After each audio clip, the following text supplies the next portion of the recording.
I just want to quickly ask you about what you've been listening to recently. Yeah. Most of the music that I listen to, because the nature of my own work is it tends to be complicated and tends to be yeah, like fairly intricate. When I listen to music, it falls into two categories. One of which is like music from 1910, uh, the really old recorded to wax cylinder. Wow. I love that. Just because I don't judge it. You know what I mean? I don't think about the compression. I don't think about mic placement. I don't think about whether or not the snares got the right, whatever. It's like music that fills the space without judging it.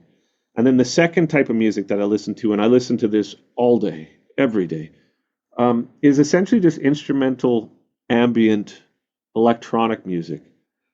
Somebody I was listening to something the other day, and an engineer friend of mine said, it sounds like a cat is asleep on a keyboard.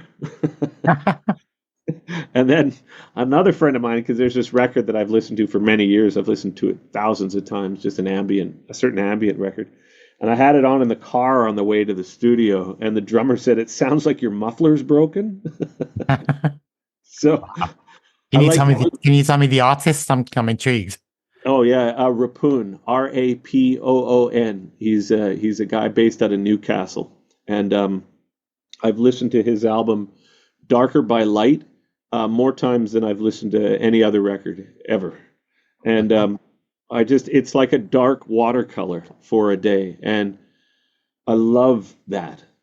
I love that. I very rarely listen to metal or popular music. The only times I listen to that is when I'm mowing the lawn. Okay, so what do you listen to when you're mowing the lawn? I listened to Power Slave the other day. I listened to um, what did I listen to? I was trying to find the worst record from the 80s. Uh, and I tried Quiet Riot 3, which uh, was a little rough.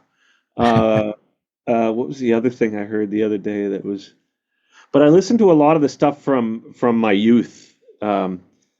Defenders of the Faith, or self-titled Wasp, or Ride the Lightning, or what I mean, Grim Reaper or something.